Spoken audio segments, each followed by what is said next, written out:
Mudigere BJP SC ಮೋರ್ಚಾದಿಂದ 135ನೇ Ambedkar Jayanti ಕಾರ್ಯಕ್ರಮ.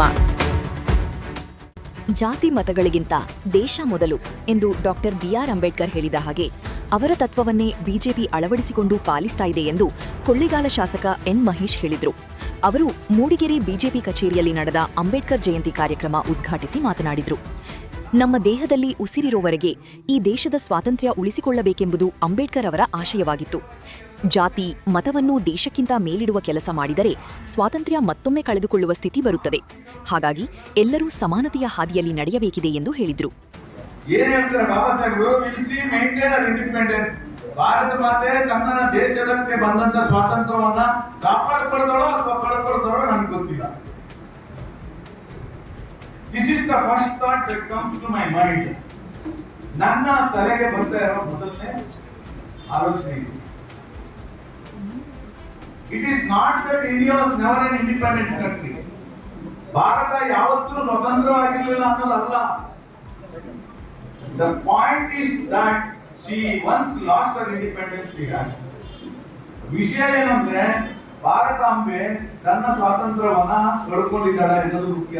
ಸರಿ, will she lose it second time? ಎರಡನೇ ಬಾರಿ ಕಳ್ಕೊತಾಳ? It is this thought which makes me most anxious for the future. ಈ ವಿಚಾರ ನನಗೆ ನಮ್ಮ ದೇಶದ ಭವಿಷ್ಯದ ಬಗ್ಗೆ ಆತಂಕವನ್ನು ಸೃಷ್ಟಿ ಮಾಡ್ತಾ ಇದೆ ಅಂತ ಹೇಳಿ, what perturbs me greatly is the fact that not only India has once before lost her independence, ನನ್ನ ತಲೆ ಕೆಡಿಸ್ತಾ ಇರೋ ವಿಚಾರ ಏನು ಅಂತಂದ್ರೆ ಭಾರತಾಂಬೆ ತನ್ನ ಸ್ವಾತಂತ್ರ್ಯವನ್ನ ಯಾಕೆ ಕಳ್ಕೊಂಡಿದ್ದಾಳೆ ಅನ್ನೋದಕ್ಕಿಂತ ಹೇಗೆ ಕಳ್ಕೊಂಡು ಅನ್ನೋದು ನನಗೆ ತಲೆ ಕೆಡ್ತಾ ಇದೆ. ಹೇಗೆ ಕಳ್ಕೊಂಡು? But she lost it by the infidelity and treachery of some of our own people. ನಮ್ಮ ಜನರ ದ್ರೋಹಕ್ಕೆ ಮೋಸಕ್ಕೆ ಒಳಗಾಗಿ ಭಾರತಾಂಬೆ ಸ್ವಾತಂತ್ರ್ಯವನ್ನು ಕಳ್ಕೊಂಡಿದ್ದಾಳೆ. ಹೇಗೆ ಯಾವ್ಯಾವ ಸಂದರ್ಭದಲ್ಲಿ ಕಳ್ಕೊಂಡು ಭಾರತ ಮಾತೆ ಅನ್ನೋದನ್ನ ಕೇಳಿಸ್ಕೊಳ್ಳಿ. In the invasion of Sindh by Muhammad bin Qasim, the military commander King Zahar accepted bribes from the agents of Muhammad bin Qasim and refused to fight on the side of their king. Muhammad bin Qasim ಭಾರತದ ಮೇಲೆ ದಂಡೆತ್ತಿ ಬಂದಾಗ military commander king Dahir ಇದ್ನಲ್ಲ, ಅವನ military command Muhammad bin Qasim ಇಂದ ಲಂಚ ಹಿಡ್ಕೊಂಡು ಅವರ ರಾಜರ ಪರವಾಗಿ ಹೋರಾಡದೆ ಮೊಘಲ್ ರಾಜರ ಪರವಾಗಿ ನಿಲ್ತಾನೆ. ಹಾಗಾಗಿ ನಾವು ಕಳ್ಕೊಂಡ್ವಿ. ಮೊದಲನೇ ಪಾಯಿಂಟ್. ಎರಡನೇದು, ಇನ್ವೇಡ್ ಇಂಡಿಯಾ.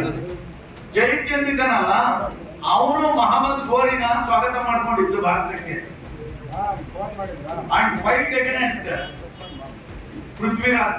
ಪೃಥ್ವಿರಾಜ್ ವಿರುದ್ಧ ಹೋರಾಟ ಮಾಡಲಿಕ್ಕೆ ಮಹಮ್ಮದ್ ಗೋರಿ ಬಂದಾಗ ಅವ್ರನ್ನ ಇನ್ವೈಟ್ ಮಾಡಿದವನು ಯಾರು ಅಂದ್ರೆ ಜಯಚಂದ್ರ. ಇವನು ಯಾರು ಅಂದ್ರೆ ನಮ್ಮವನು.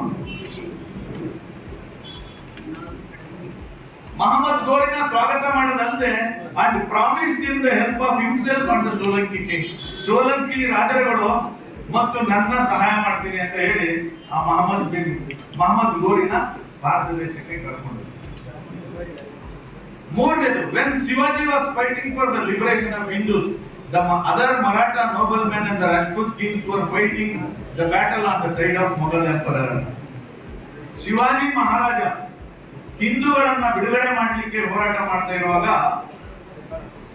ಮರಾಠದಲ್ಲಿದ್ದಂತ ಅನೇಕ ಪಾಳ್ಯಗಾರರು ಯಾರ ಜೊತೆ ಸೇರ್ಕೊಂಡಿದ್ರು ಅಂದ್ರೆ ಮೊಘಲ್ ಎಂಪರರ್ ಜೊತೆ ಸೇರ್ಕೊಂಡು ಯುದ್ಧ ಮಾಡಿದ್ರು. ಅರ್ಥ ಆಗ್ತಿದ್ರೆ ನಾವು ಹೇಗೆ ಸ್ವಾತಂತ್ರ್ಯ ಕಳ್ಕೊಂಡ್ವಿ ಅಂತ? ಯಾರಿಂದ ಸ್ವಾತಂತ್ರ್ಯ ಕಳ್ಕೊಂಡಿದ್ ನಾವು? ನಮ್ಮಿಂದನೇ. ಸಂಸದ ಕೋಟಾ ಶ್ರೀನಿವಾಸ್ ಪೂಜಾರಿ ಮಾತನಾಡಿ, ಅಂಬೇಡ್ಕರ್ ಅವರು ನಿಧನರಾದಾಗ ಅಂತ್ಯಕ್ರಿಯೆ ನಡೆಸಲು ಜಾಗ ಕೊಡದವರು ಈಗ ಸಂವಿಧಾನ ಉಳಿಸಿ ಎಂದು ಬಾಯಿ ಬಡಿದುಕೊಳ್ಳುತ್ತಿದ್ದಾರೆ.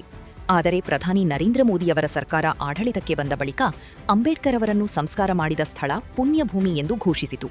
ಅಲ್ಲದೆ ಅವರ ವಾಸದ ಮನೆ ಹಾಗೂ ಶಿಕ್ಷಣ ಪಡೆದ ಪಂಚಸ್ಥಳವನ್ನು ಪಂಚತೀರ್ಥವನ್ನಾಗಿ ಮಾಡಿ ಮುಂದಿನ ಜನಾಂಗ ಶಾಶ್ವತವಾಗಿ ನೆನಪಿಟ್ಟುಕೊಳ್ಳುವ ಕಾರ್ಯವನ್ನು ಪ್ರಧಾನಿ ನರೇಂದ್ರ ಮೋದಿ ಮಾಡಿದ್ದಾರೆಂದು ಹೇಳಿದರು.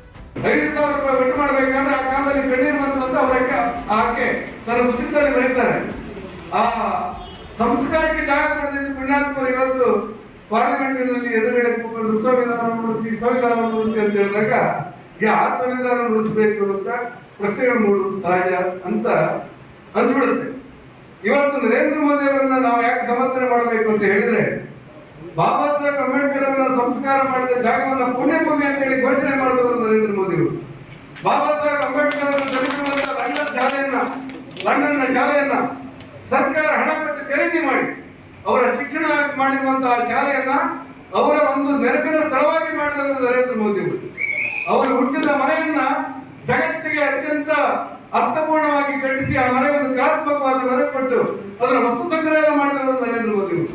ಹೀಗೆ ಪಂಚ ಕೆಲಸಗಳನ್ನ ಪಂಚತೀರ್ಥಗಳನ್ನಾಗಿ ಮಾಡಿ ಬಾಬಾ ಸಾಹೇಬ್ ಅಂಬೇಡ್ಕರ್ ಅವರ ಒಟ್ಟು ಬದುಕಿಗೆ ಒಂದು ಆದರ್ಶದ ಕಲ್ಪನೆಯನ್ನ ಕೊಟ್ಟು ಮುಂದಿನ ಜನಾಂಗ ಈ ದೇಶದ ಸಂವಿಧಾನ ಸೃಷ್ಟಿಕರ್ತರಾದ ಅಂಬೇಡ್ಕರ್ ಅವರನ್ನ ಶಾಶ್ವತವಾಗಿ ನೆನಪಿಟ್ಟುಕೊಳ್ಳಲಿಕ್ಕೆ ಯಾರಾದ್ರೂ ಕಾರ್ಯಕ್ರಮ ಹಾಕಿಕೊಂಡಿದ್ದೆ ಅದು ನರೇಂದ್ರ ಮೋದಿ ಅವರು ಅಂತ ನಾವೆಲ್ಲ ಹೆಮ್ಮೆಯಿಂದ ಹೇಳೋರು. ಯಾಕಂದ್ರೆ ಅವರು ದೇಶದ ಪ್ರಧಾನಿಗಳು.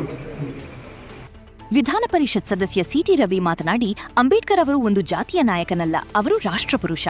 ನಾವು ಸಂಕಲ್ಪ ಮಾಡಬೇಕು, ಅಸ್ಪೃಶ್ಯತೆಗೆ ಅವಕಾಶ ಕೂಡದೆ ಜಾತಿ ಎಂಬ ಪಿಡುಗು ತೂಲಗಿಸಿದಾಗ ಮಾತ್ರ ಅಂಬೇಡ್ಕರ್ ಆಶಯಕ್ಕೆ ಬೆಲೆ ಸಿಗುತ್ತದೆ ಎಂದು ಹೇಳಿದ್ರು.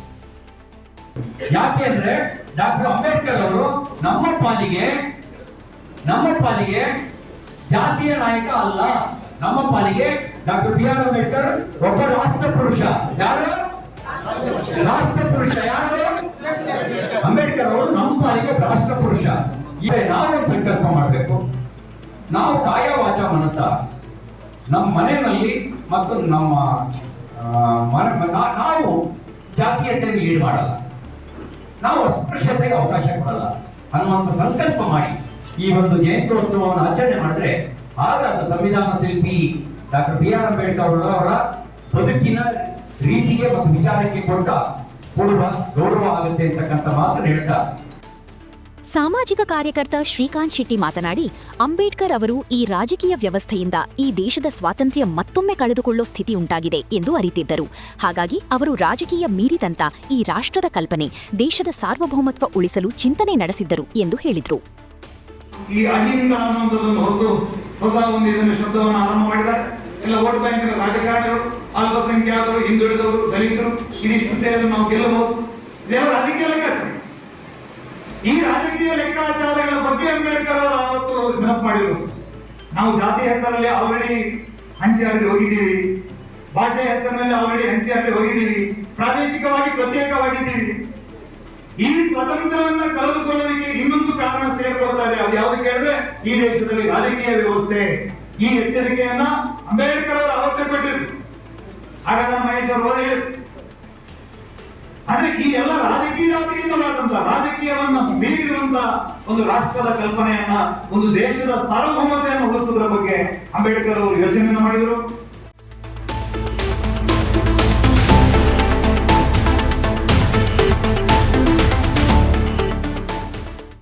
ಈ ಸಂದರ್ಭದಲ್ಲಿ ಕಲಾವಿದ ಬಕ್ಕಿ ರವಿ ಅವರನ್ನು ಸನ್ಮಾನಿಸಿ ಗೌರವಿಸಲಾಯಿತು. ಉಪಸಭಾಪತಿ ಎಂಕೆ ಪ್ರಾಣೇಶ್ ಮಾತನಾಡಿದರು. ಕಾರ್ಯಕ್ರಮದ ಅಧ್ಯಕ್ಷತೆಯನ್ನು ಬಿಜೆಪಿ ಎಸ್ಸಿ ಮೋರ್ಚಾದ ಅಧ್ಯಕ್ಷ ಸಚಿನ್ ವಹಿಸಿದ್ದರು. ಬಿಜೆಪಿ ಜಿಲ್ಲಾಧ್ಯಕ್ಷ ದೇವರಾಜ್ ಶೆಟ್ಟಿ, ತಾಲೂಕು ಅಧ್ಯಕ್ಷ ಗಜೇಂದ್ರ ಕೊಟ್ಟಿಗೆಹಾರ, ಮುಖಂಡರಾದ Halasi Shivanna, Dinesh Devavrunda, JS Raghu, Deepak Doddaiah, Kallesh Makonahalli, Manoj Halekote, MR Jagadish, KC Ratan, Bharath Baluru, Panchakshari, Ravi Aldur, Venkatesh Kuruvangi, MS Sujith ಮತ್ತಿತರರಿದ್ದರು. ವಿವಿಧ ಜಾತಿಯ ನಾಟಿ ಕೋಳಿಗಳು, ನಾಟಿ ಮೊಟ್ಟೆ, ಮೇಕೆ ಹಾಗೂ ಸಾವಯವ ಗೊಬ್ಬರ ಬೇಕೇ? ಹಾಗಾದ್ರೆ ಸಂಪರ್ಕಿಸಿ ಆಶಿಗೌಡ ಮೈದನಮಕ್ಕಿ, ಪ್ರಗತಿಪರ ಕೃಷಿಕರು, heritage root farm, Maliganadu, Mudigere taluk, Chikkamagaluru ಜಿಲ್ಲೆ.